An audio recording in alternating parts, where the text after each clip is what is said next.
पुण्या कणखले गंगा कुरुक्षेत्रे सरस्वती ग्रामे वा यदि वारण्या पुण्या सर्वत्र नर्मदा त्रिभिः सारस्वतं पुण्यं सप्ताहेनु तु यामुनं सद्यः पुनापि गांगेयं दर्शनादेव नार्मदम्।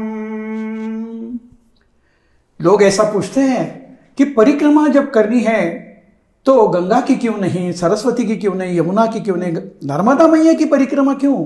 तो उसका जवाब जो है स्कंद पुराण में ये जो दो श्लोक अभी मैंने आपको गा के दिखाए हैं उसमें उन्होंने उत्तर दिया है। कहा है पुण्या कणखले गंगा, ये गंगा जो माता है हमारी वो अच्छी तो है मगर कहां तक, तो कहा गया वो कनखल तक। कनखल यानी रामदेव बाबा जी का आश्रम हरिद्वार के आगे है। अच्छा। वैसे गंगा मैया बहरी है वो पुण्य सलीला है मगर कहां तक, वो है कनखले तक। पुण्या कनखले गंगा कुरुक्षेत्र सरस्वती, सरस्वती जब थी तब उसका जो प्रवाह है जब कुरुक्षेत्र आया तो क्या हुआ, कौरव पांडवों का युद्ध हुआ और ये नदी जो है पूरी खून से भर गई, इसलिए उसका पावित्र्य जो कहा गया है वो कुरुक्षेत्र तक, उसके आगे नहीं, वो पवित्र नहीं है। मगर नर्मदा मैया ग्रामे या वा यदि वारण्या पुण्या सर्वत्र नर्मदा।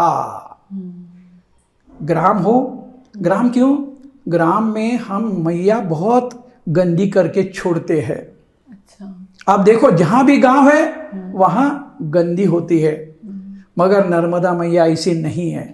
ग्रामे या वदि वारण्य पुण्या सर्वत्र, सर्वत्र जहां से अमरकंटक से जब वो निर्माण होती है वहां से समुद्र तक जाती है, पूरी यहां से यहां तक नर्मदा मैया का जल इतना अच्छा आज भी है तो उसका जल का प्राशन हम डायरेक्ट कर सकते हैं।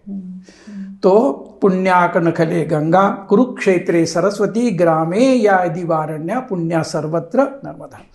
आगे और एक कंपैरेटिव चार्ट रखा है उन्होंने, त्रिभी सारस्वतम पुण्यम, यानी 3 दिन हम सरस्वती नदी का जलपान करेंगे और रहेंगे तो इतना पुण्य की प्राप्ति होगी।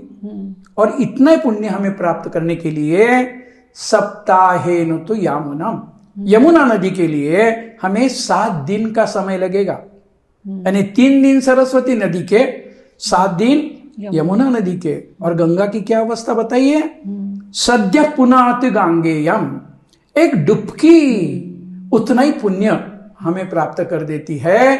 और यमुना गंगा नर्मदा नदी के बारे में कहे तो उतना ही पुण्य प्राप्त करने के लिए दर्शनादेव नार्मदम, उसका जल का दर्शन हमें उतना ही पुण्य प्राप्त करके देता है।